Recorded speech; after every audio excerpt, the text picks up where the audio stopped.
그 다음에 이제 정치적으로 오게 되면 제일 중요했던 것이 결국 우리나라도 같은 것이지만 반공의 문제죠. 결국 우리가 미국은 공산주의가 된 적이 없고 공산주의 영향 속에서 약간 노조 운동 정도 했는데도 그걸 메카시즘 선풍이 불면서 강하게 반공체제로 갔는데 우리나라는 한국전쟁이라고 하는 20세기 가장 잔인한 전쟁 중에 하나를 몸으로 겪었고 특별히 해방 전에 한국의 기독교인들의 70% 정도가 북한에 있었거든요. 이 사람들이 해방 이후에 강제로 자의반 타의반 남한으로 내려오게 되면서 남한 기독교의 중심이 되게 되니까 그래서 냉전이 벌어졌고 그 다음에 군부 독재가 시작이 되면서 이 사람네들은 우리나라가 남한이 병영국가, 일종의 반공국가가 됐을 때 그 반공의 가장 앞에 있는 사람들이 돼버리게 되죠.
신앙 때문에 고향을 잃고요, 재산을 잃고 남의 동네에 와가지고 제2 시민 계급으로 살았어야 된다는 거죠.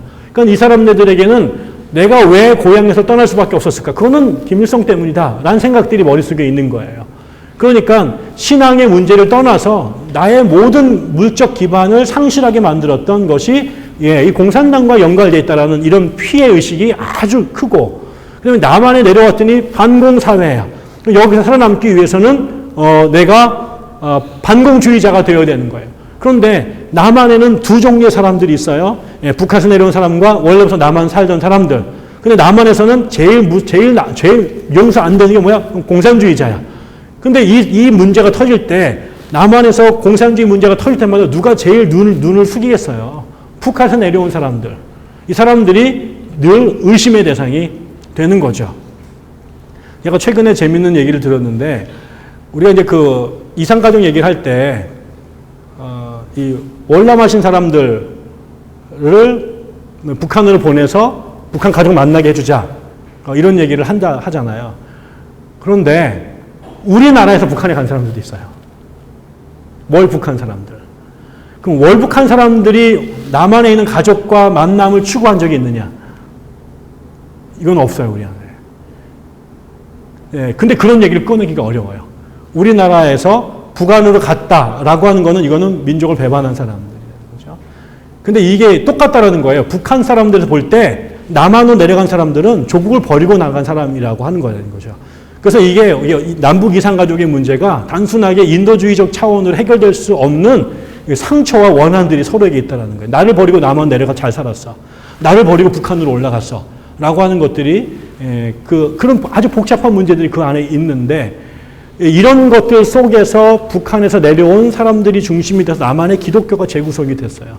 그러다 보니까 북한 공산주의에 대한 적대감, 역으로 그런 공산주의 치하에서 다 뺏길 수밖에 없었던 자기들을 살게끔 해줬던 이 남한, 그 남한과 같이 있는 미국, 여기서 가리키는 반공, 그 다음에 경제적으로는 공산주의와 반대되는 자본주의 체제, 이런 것들을 수용할 수밖에 없는 상황이 된 거죠. 그게 싫어서 내려왔기 때문에 적극적으로 수용했고, 또 단지 수용할 뿐만 아니라 그 기존의 사람들한테 나도 니네 편이야 라고 말하는 그 입장을 보여줘 있었다는 거죠. 예를 들면 이런 겁니다.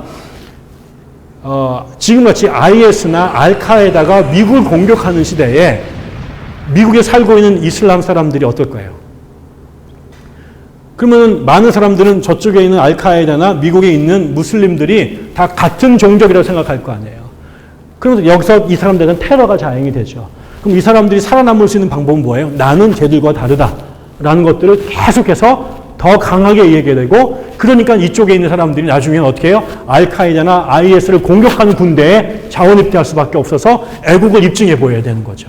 그러니까 그렇지 않아도 싫은데 남한에서 이민 와서 살고 있으면서 이 사람들은 더 적극적으로 반공, 그 다음에 친미, 그 다음에 친자본주의, 친민주주의를 보여주거나 습득할 수밖에 없었다. 이러다 보니까 이 사람들은 신학적으로도 윤리적으로도 근본주의적인 속성을 가졌는데, 그 근본주의적 속성에 이런 아주 이념이 아주 강하게 수용된 형태의 그 종교를 갖게 됐다는 거죠. 그래서 거의 정치와 종교를 따로 생각할 수 없을 정도로 이 북한에서 내려온 기독교인들, 그들과 영향 속에서 다시 기독교인이 된 그 다른 사람들에는 한쪽에서는 성서적, 신학적 근본주의가, 한쪽에서는 정치적, 경제적 보수주의가 같이 결합이 돼서 그들을 하나의 실체로 만들었고, 이것들이 서로 영향을 주는 거죠. 근본주의적 성서 이해가 이념의 문제를 바라보도록 적용되고, 이런 정치 경제학적인 측면이 성경을 읽는데 또 큰 영향을 끼치는 거죠. 그러니까 성경에서 뭐 오순절날 그 유무상통 공동체, 성령 안에서 가난한 자가 없는 공동체가 이루어졌는데, 이런 이야기를 우리나라에서는 함부로 설교하기가 어려운 거죠. 평등이나 공동체나 이런 이야기들이 오랫동안 우리나라에서 할 수 없었던 것은 바로 이런 정치 경제학적인 측면이, 심지어는 성경을 읽거나 설교를 하거나 신학을 할 때도 아주 중요한 영향을 끼치게 됐다.